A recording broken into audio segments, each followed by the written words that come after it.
ఏపీలో అధికారంలోకి వచ్చిన ఎన్డీఏ కూటమి ప్రభుత్వం నామినేటెడ్ పదవుల నియామకంపై కసరత్తు మొదలుపెట్టింది. కూటమి అధికారంలోకి రావడానికి కృషి చేసిన నేతలకు, కార్యకర్తలకు పదవులు ఇవ్వాలని సీఎం భావిస్తున్నారు. ఇదే సమయంలో 3 పార్టీల మధ్య పొత్తు దీర్ఘకాలం కొనసాగాలని భావిస్తున్న నేపథ్యంలో అందుకు అనుగుణంగా నామినేటెడ్ పోస్టులు భర్తీ చేయనున్నారని తెలుస్తుంది.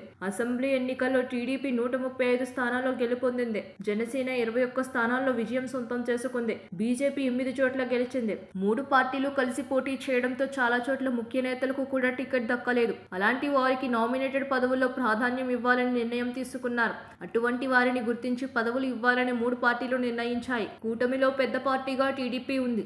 జనసేన సైతం ఆవిర్భవించి సుదీర్ఘకాలం అవుతుంది. గత 10 సంవత్సరాలుగా పార్టీ వెంట నడిచిన నాయకులు ఉన్నారు. బీజేపీలో సైతం సీనియర్లు పదవుల కోసం ఎదురు చూస్తున్నారు. ప్రస్తుతం 3 పార్టీలో నామినేటెడ్ పదవులు ఆశిస్తున్న వారు వందల సంఖ్యలో ఉన్నారు.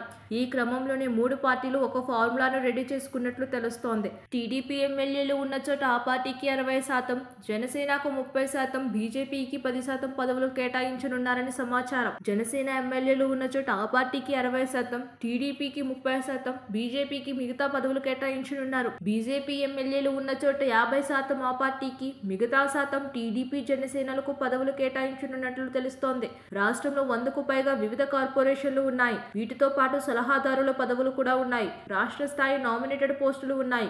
అలాగే టీటీడీ చైర్మన్ వంటి పదవులు ఉన్నాయి.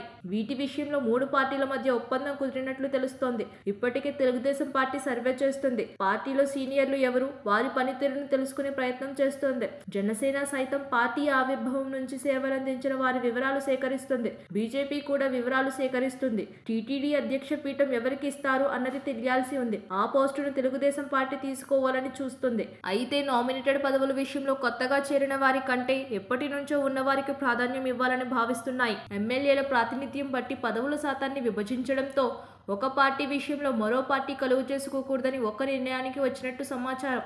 అయితే వైసీపీ నుంచి చేరికల విషయంలో 3 పార్టీలు ఒక నిర్ణయానికి రావాలని డిసైడ్ అయినట్లు తెలుస్తోంది. అయితే జనసేనకు కేవలం 21 స్థానాల్లో ఎక్కువ సీట్లు రావడం, 143 స్థానాల్లో తక్కువ పదవులు రావడంపై ఆ పార్టీ నేతల్లో అసంతృప్తి ఉన్నట్లు తెలుస్తోంది. సబ్స్క్రైబ్ చేయండి. Please do subscribe to. Please like, share and subscribe to top Telugu TV. Top Telugu TV.